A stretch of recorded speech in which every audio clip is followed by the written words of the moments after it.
Hello, travelers, and welcome to another episode of Vertical Stars Podcast 4th season. My loyal listeners, thank you for continued support. This is an amazing episode because Laurie Calcaterra returns to the mothership to discuss the path of the Pale Rider. Now, come on board as we go traversing the stars. Hi, Miss Calcaterra. Welcome to the Vertical Stars Podcast. Thank you. Thanks for having me on, Jeff. I'm excited to be here. It's my pleasure. I should say welcome back to Vertical Stars Podcast because we are on, I think, for your first issue or second issue of Path of the Pale Rider. Yeah. It's been a little while since I've been on, and I've grown a lot since then, so I'm excited to be back. Well, you're now up to the Kickstarter for issue 6 for Path of Yes. the Pale Rider. So in 6 issues, which I will say for indie comics, for that is a big number to get to. Most of us, I think, fizzle out after the first couple as we realize, oh, this is hard and it hurts. So what do you think you've learned through 6 issues of putting out Path of the Pale Rider? Oh, gosh, it's a struggle every time. But it's a happy struggle. It's one of those I'm in the part where I'm still in embracing the suck. But it gets a little bit easier every time. Every time you run a campaign, I've been building my audience. I've been getting my book out there. I go to more cons. I meet more people, and so we get funded a little bit quicker. We hit a little more stretch goals, and so when I first started, it was like I don't know if this is ever going to get easier. But that being the case, you embrace the suck and you go in with both feet, and eventually it does. It's just consistency and time. You know, I honestly think they should change the name of Kickstarter to Embrace the Suck. Wouldn't that Uh, be such a good name? EmbraceTheSuck.com. Yeah, we're gonna embrace the suck for this campaign. How it is. And just embrace it, understand that you're going to go through it, but and like everyone gets slightly easier.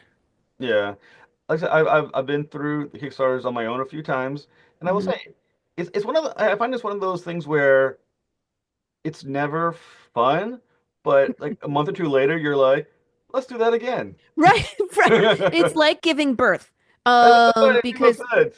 Right, because it's terrible to give birth. It's terrible. I've done it a couple times. But like you forget how terrible it is, and then but it's really what happens is when you get your comic book in your hand and it's so beautiful and you're excited and everybody's excited and people want to read it and they get to the end and they're like, Lori, what's next? And then you're like, I got to do this again. Yeah, no, I would say I kind of felt that way too when I had for mine is end of all terminus, and Yeah. I think someone I think it was like one person who's like that was really good. I was like, time for issue 3 then. Right, One person, exactly. And that's it's just enough. like, That's here all we it go takes. again. But it's just if you understand the process and you do all your research and you're prepared, I think it gets it a little bit easier. It's still a long slog. I feel like this last month has been like a year.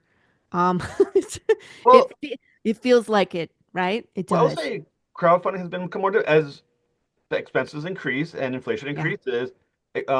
Income for comic books has dwindled, and that makes is making crowdfunding I think even more important and slightly more difficult. It is, and especially with what's been going on with Diamond, Yep. there's a lot of people showing up to Kickstarter for the first time. Hmm. And so we're expecting there to be a big boom this year in crowdfunding. So people like you and me who have a track record, I think that works in our favor because there's going to be a lot of competition. But if you have a proven fulfillment record, proven hit your goal record, people are more likely, I think, to find us, and maybe it can work in our advantage, with more people looking for projects there as well. Well, like I said, Path of Pale Rider has proven successful. Like I said, it's proven a winner. Congratulations. Thank you. And I mean, don't get me wrong, you're talented, but I really think this goes to Big James. I think Big James has actually been the key to this. Not that you're not talented, but Big James has been the primary mover, it feels You like. you And gotta know. Oh, okay, so the story is great. The story is like there's people that are really into the story, and right, then right, there's right. people that are into the merch, and that is what you're spot on. It doesn't matter what I make if it's Big James related, people want it. In fact, I ran a poll in my Facebook group asking people, "What kind of merch are you looking for?" I'm always asking for ideas so that way I can put stuff that people actually want on the campaign and not just like more stickers and fluff, right? which is funny because I got a ton of stickers on this campaign. But I put a poll and I let people put in their answers. So I was like, do you want mugs or do you want, pencils? And then the last answer was, I don't care what it is as long as it's Big James. And everybody was clicking that one. And I was like, okay. So, but we have a new um, undead animal that is gracing our pages starting. It started in issue 5. We have a variant cover for issue 6, but it is an undead golden retriever Ooh. named Sad Pancake. Oh, Sad Pancake. Sad Pancake. And I feel like he's going to now be the new merch focus. So how does Big James feel about having Sad Pancake take all the love? Someone asked that. They're like, "Are you going to have Sad Pancake and Big James meet? Because my heart can't take it, if Big James takes out a puppy, a forever puppy." And I was like, they're far apart. Um, but I feel like if Big James were to meet Sad Pancake, it would be like the one creature that Big James could tolerate. So I don't know, Jeff. I might No. be writing Sad Pancake and Big James short stories. Well, I was gonna say, we talking about a one-shot buddy comic with Yeah. Sad James and with Sad James, Big James and Sad Pancake. We talking like Yeah. a spin-off one issue road trip comics. That would be interesting. Well, I did write, I haven't released this yet, but there's an 8-page short of Big James, right? And it's just like bear destruction, bear destroying people, bear running through houses, pushing people off cliffs and just tearing them into shreds, right? 8 pages of that. And so, I mean, I could very easily do another short and maybe put them together. I don't know. Yeah. I feel we'll see. We'll see how people react to Sad Pancake in issue 6, but I have a feeling he's going to be the new kind of unofficial mascot. Now, my understanding of having the series and in the world where nothing dies, right? Because death Right. is gone. We'll get into that a little bit later. Is Sad Pancake Sad Dead Pancake or Sad Yeah. Pancake and a living Sad Pancake? Well, he was living pancake in issue 5. Sad Pancake is actually an accident. So I wrote Path of the Pale Rider in 2018 as a full-length movie. We have not deviated from the original script. 1, 2, and 3, and 4 was what the script said. Issue 5, I actually had a new artist take over pencils and inks for the interior. His name is Gilbert Perez. And there was this really devastating scene and he wrote a puppy into it. And I was like, this puppy is not in the script. And he was like, I know, but he's kind of cute, not realizing that he was going to have to shoot said puppy at the end of the page. So when he got down to the last panel, I was like, make sure that this character shoots this puppy. It was like instant regret, right? So he was so upset. So living pancake and then undead sad pancake. But I blame Gilbert. It's his fault. I didn't do it, people. But you will see Sad Pancake return, and this is the first time we have deviated from the original script. So, Now, I'm not a cook by any chance, no. but I assume with pancakes, isn't there a way you can mark them sort of design on a pancake? Are we gonna have an official Sad Pancake merch where you can Sad Pancake Sad Pancake on Pancake. a pancake? Oh, Jeff, I love you. There's gonna be so much Sad Pancake merch. I'm already looking into. I've already had people make me things as a surprise. I had a friend that I went on their podcast, and he does action. He loves action figures, but he will custom some of them. So he'll get like them in, and he'll take the heads off, and he'll repaint them and change.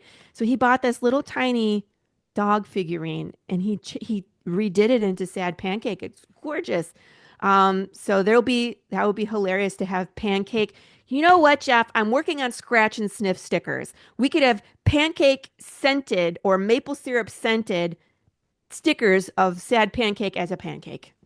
I think the world needs it, to be honest with you. I think that's where we are in life right now. It's just like, you know what? Let's not even talk about the comic book anymore. Let's talk about different merch we can do a Sad Pancake. I Let's think make scratch that's and where we sniff are. stickers. Hooray! I do want to find out about the action figure thing. Off air because I'd be curious how much that actually costs to do a character, an action figure. That'd be pretty damn cool. Yeah, I don't think he was intending to make a bunch of them. He just made one, and it's tiny. It's real little.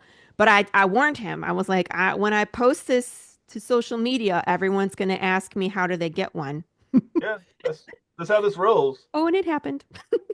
So, I was like, dear friend, how many more of these do you want to make me? I'll pay you Laurie Calcaterra ruining one one life at a time. one at a time. So this one guy's like, oh, He's like, this wasn't, oh, all right. this is my life now. This is my life now. And Too that's funny. funny.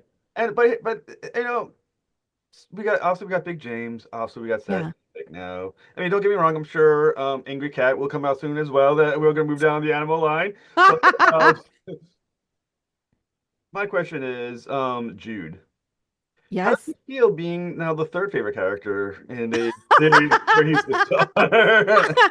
He may be the third character in merch, but he's still the first character in the story. Our heart and soul Aw. is with Jude in this book, following him and all his crazy capers and how he moves through this world, while it's on fire, literally.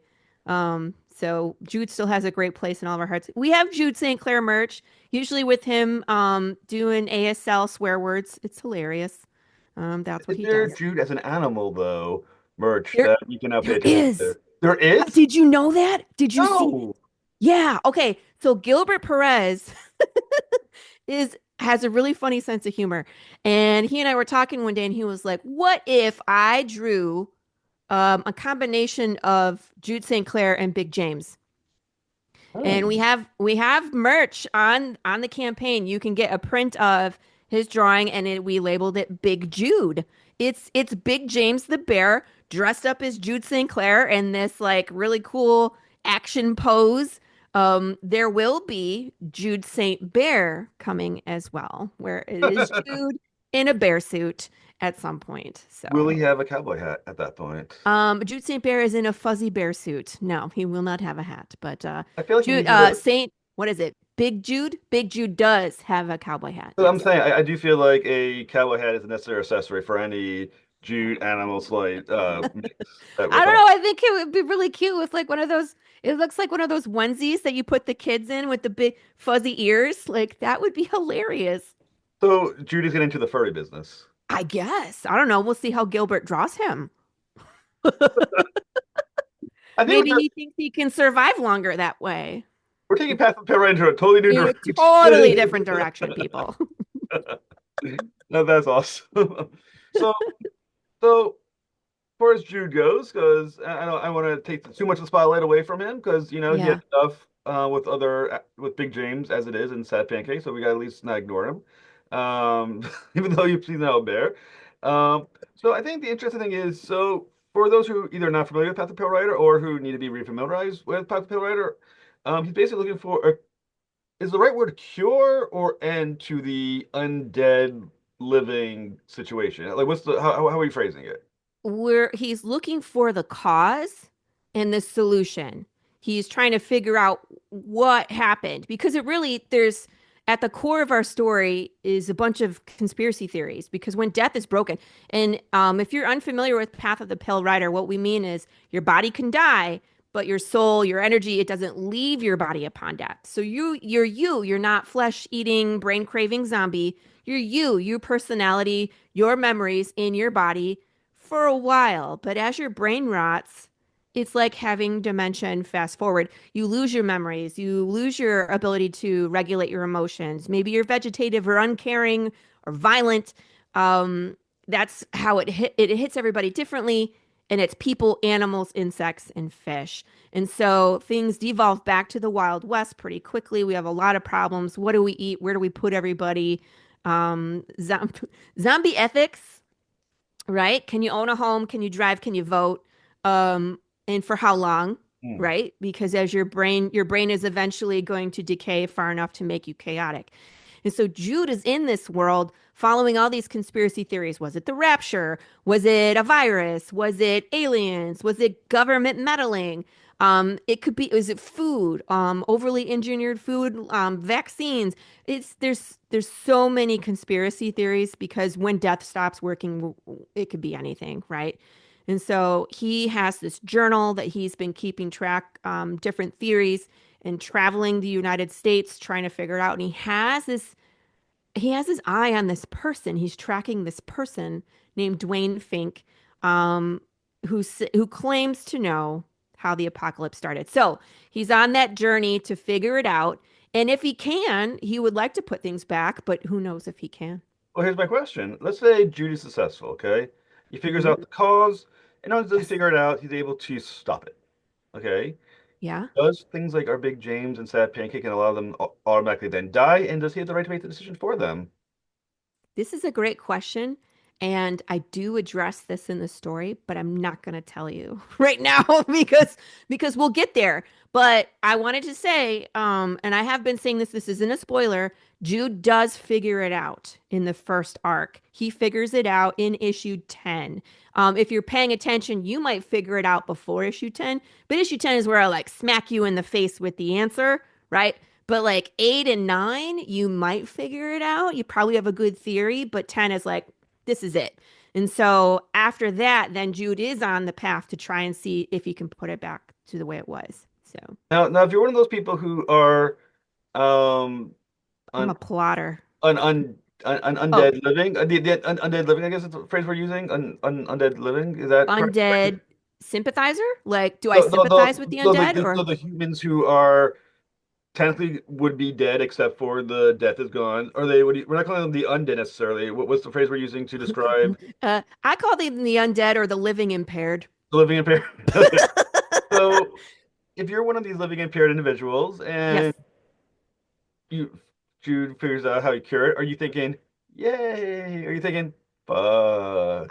Again, it depends on their experience. Some of them probably want release.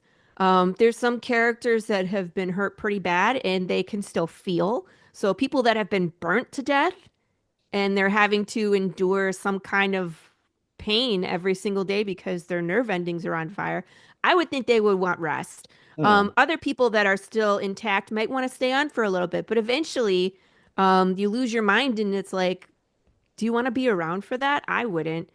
But again, it's just, I mean, everybody, this is what I love about this world is that it takes into account everybody's experience. Everybody's experience is different. It's kind of like the real world where, depending on how, the undeath is hitting you, you might want to stay or you might want to go. I don't know. How do you think Jude would feel about it when if it's his turn?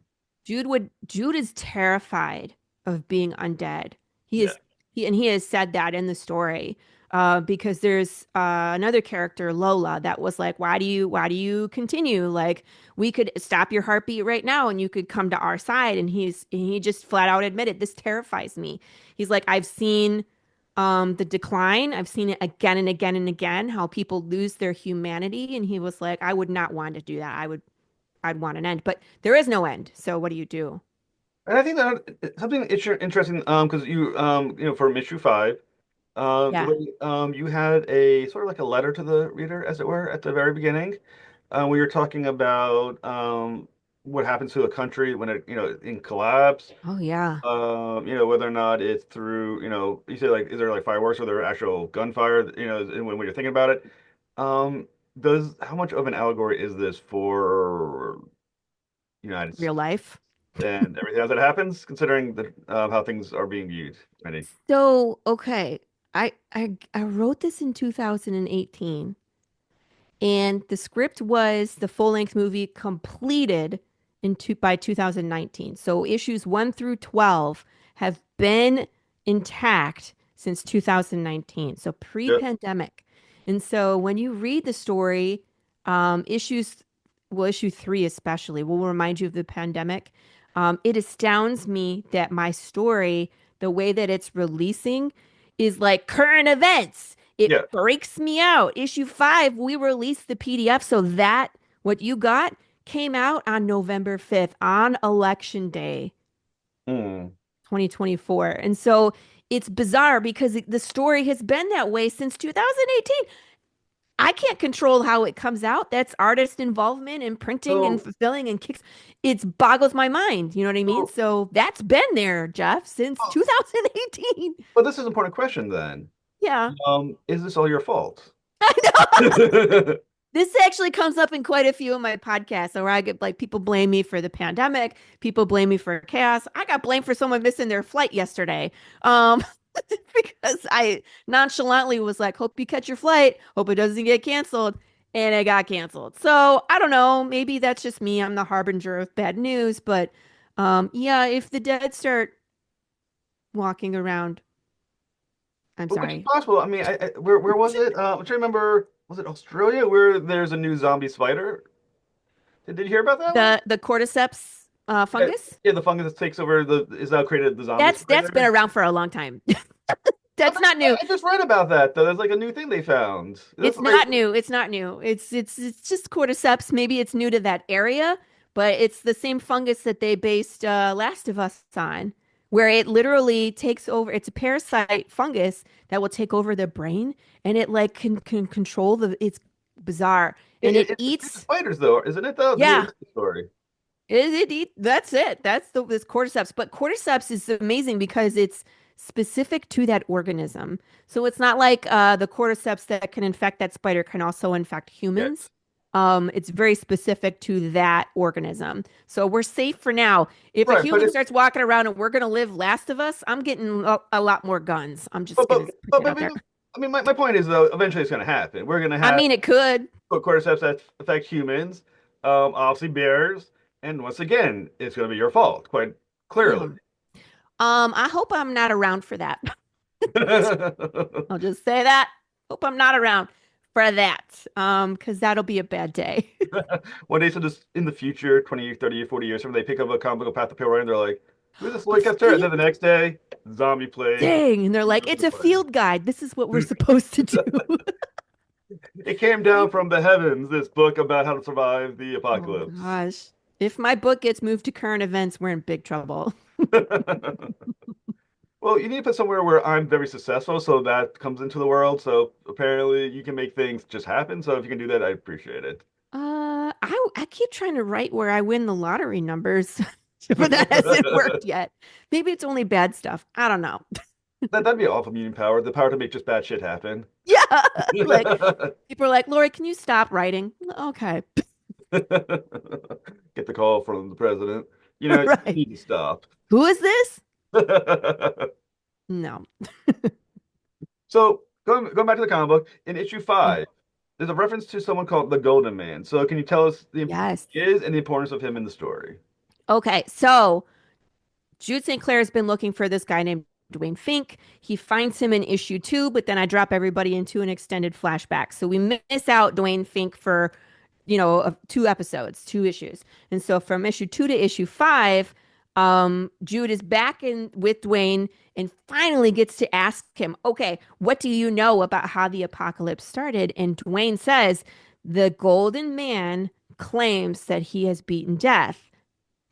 And so he gets to ask him some questions, and it's like, well, first off, Dwayne Fink is the town drunk. So you're not really sure if you can really believe anything he says or if he's confused. Maybe he saw something, but maybe he was drunk. So you have to take everything he says with a grain of salt. But this is what he claims started the apocalypse. So Jude takes him at his word and is like, where is this guy? Oh, he's in the Golden City. So, okay, how do I get there? Right. And so Dwayne gives him a path forward and off they go.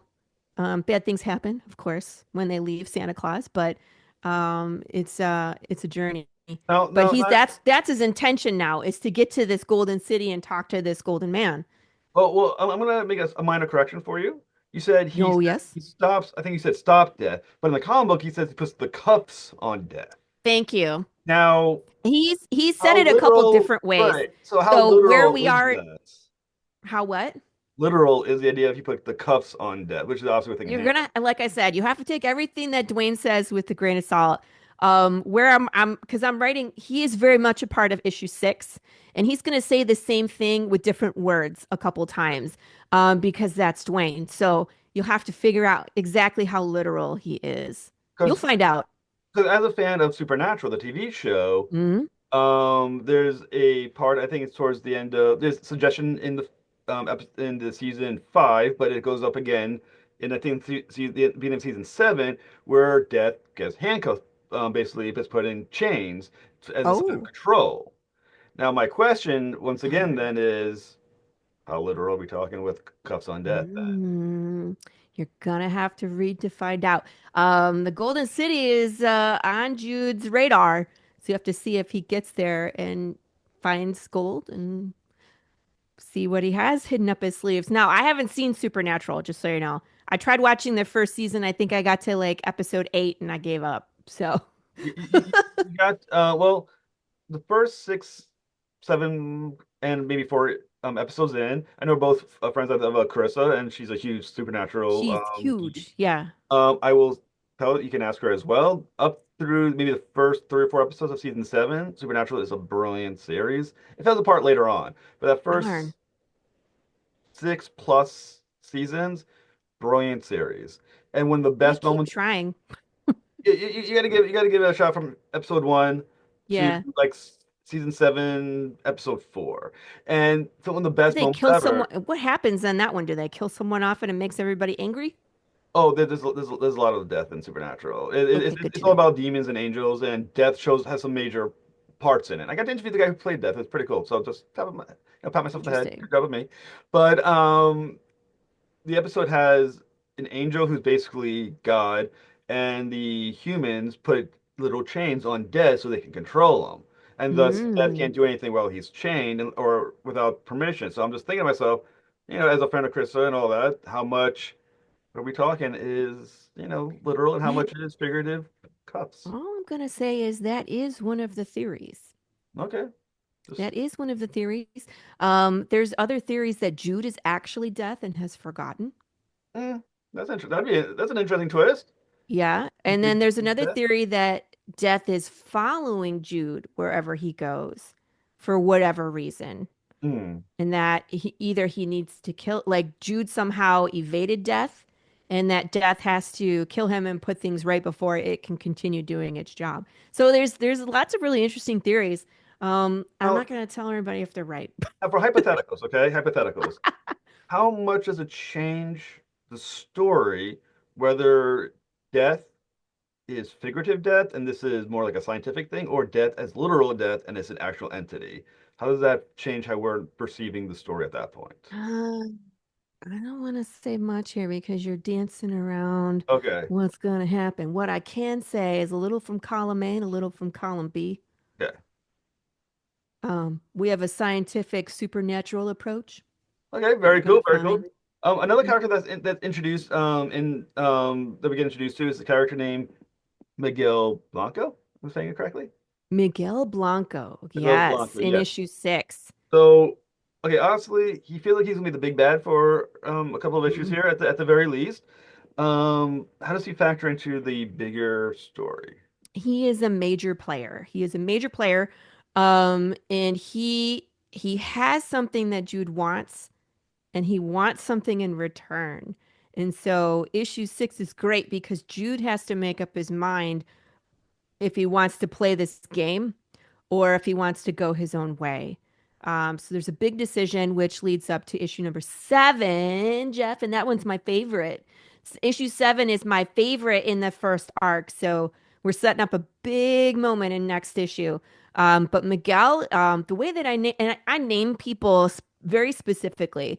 So Miguel Blanco, he's a bandito. He lives out in the West, and he's missing pieces, right? But Blanco meaning white, and we specifically dressed him on all black. And if you watch a Western, the guy in the black hat is usually the bad guy, right? But black and white, that's how Miguel thinks.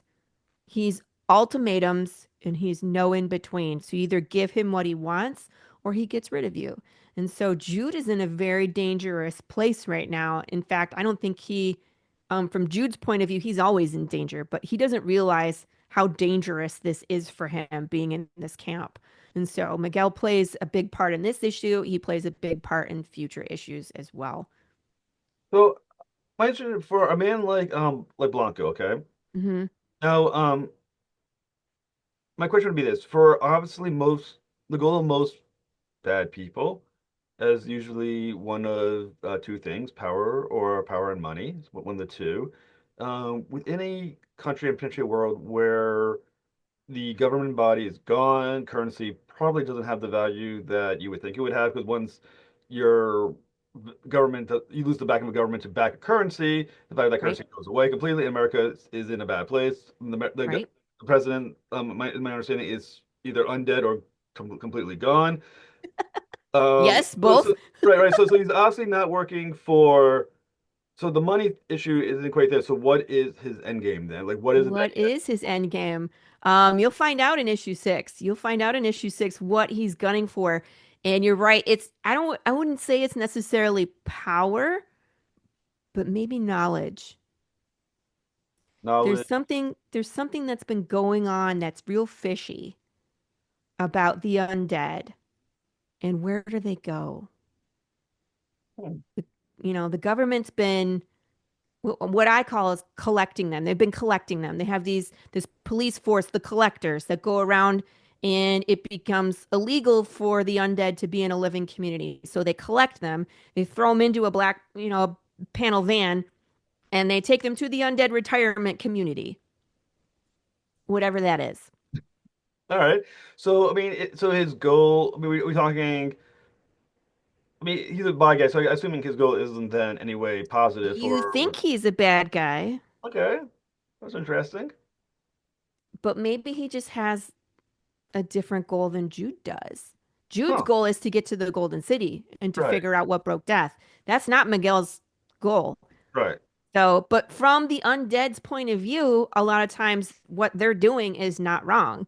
Lola in issue five lined up a bunch of living people in the street and shot them all. But in her mind, she wasn't doing anything wrong. In her mind, she was taking you from one side and making you sympathetic to her own side. She was getting, more numbers to her team, Hmm. right? And so you got to think about Miguel from that point of view is he might just have different goals than the living, but it's not necessarily a bad guy. Well, that's He my has thing. an But agenda. if we know that the undead eventually decay and go a little nutsy, do you Yeah. really want to be on that side? I mean, is it You like would be a nutsy. Yeah, yeah. And so again, it's like everybody that is undead, you got to kind of question their morals because they're not all together. And same thing with Lola. Like Lola was like, "This is what you told me to do, Jude. You told me to fight back." And he is like, "This is not anything like, I was telling you to resist. Resist does not mean shooting old people and children in the street, right? lady." And she was like, "I don't know. This is what resistance is." And so everybody, the undead, you're right, are a little bit warped. And so again, he might have his own agenda, but that doesn't mean that it's sane. So the campaign for issue six is active right this second, Yes. um, ending imminently. Pretty From quick, wherever pretty it is you watch soon. the video, right? Yeah, it ends So, on Friday the 28th at like 8 p.m. Eastern. so for those of you watching, especially if you can rewind time and watch it, and go back in the past and support this, can you just kind of hit on some of the rewards they can be looking forward to? And Of course. as a secondary question, based on how Kickstarter now behaves, um, now that when the campaign does end, if you're watching this episode after the end of the campaign, is there's still a way to get you money and get their book? Yes. Okay. So, first of all, if you're able to back while we're live, of course, we have comic books. If you've been following, you're going to want to pick up issue six. If you are new to us, we have what's called a ketchup tier. And we have something silly where we have ketchup, mustard, and hot sauce on our campaign. So, the ketchup tier is issues one through six, both physical and PDF. So, you are completely caught up, which is where you want to be when I drop issue seven because it's a big one. Mustard Tier is very similar. It's just the trade paperback. And so we have a collected version of issues one through four in a graphic novel with some bonus material. It's 148 pages. So Mustard Tier would actually be the graphic novel plus issues five and six. We do have hot sauce, literal hot sauce on the campaign. It's related to the story, but it's there because my fans are foodies and they love to eat things and found out that I could make hot sauce. So we have a bunch of different flavors. There'll be more coming because they keep pestering me. So it's a thing. We have t-shirts. We have wooden covers. We did metal covers for issues one through four, but we are very much a Western, and I figured out how to do wooden covers. So that's kind of unique to us. We have secret rewards. We have a choose your own adventure book based in this world that's in the add-ons. We have a ton of original art. We have Funko Pops. I think there's a couple spots left for that. Most of those are gone. There's a ton of good stuff, you guys. Go look around. Go, make sure you look at all the tiers. Look at some of the stuff that we have in the add-ons. And if you don't want to pick an add-on, I have something called a swag bag. I have a small swag bag and a large swag bag. So if you're just like, just surprise me with I have smattering of leftover merch from previous campaigns, I will take care of you and get you some cool merch in your swag bag. So oh, and then the second part of the question, once the campaign is over, several of the tiers are activated for late pledge. So you could go to the Kickstarter and still get some of the tiers. It's mostly your main covers, your ketchup tier. I think the hot sauce is available. But I have to turn those off eventually. We also have a website, just pathofthepalerider.com. All of our books are there. You will not find some of the exclusives there, like the hot sauce, the Funko Pops, the poker cards.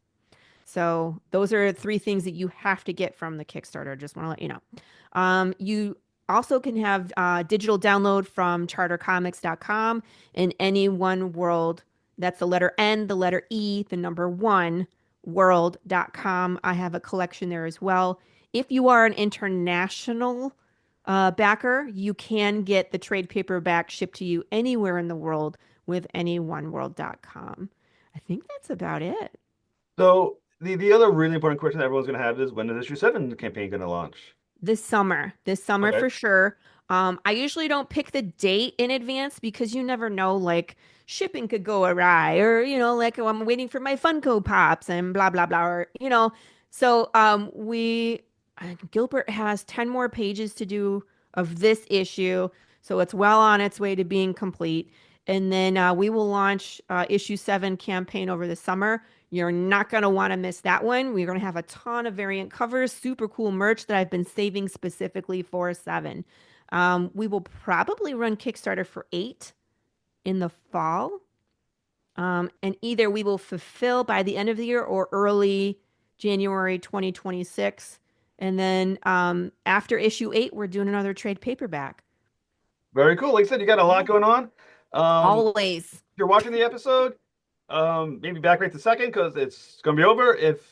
Or go to the website or wait for issue 7. You can find links in the show notes. So check it and do a click. Ms. Calcaterra, thank you so much. You've been absolutely awesome. Thank you, Jeff. Say hi to Big James for me and Sad Pancake. And have a fantastic night. You can Oh, say very it. nice. This is Big James the plushie. Yeah, he was there with the trade paperback. We'll be doing more of these. The next trade, we'll do another plushie, but All right. probably Sad Pancake. But like I said, thank you so much. And like I said, I look forward to reading issue 6 and then 7. Thank you very much. Thank you, everybody, for watching. Hope to see you soon.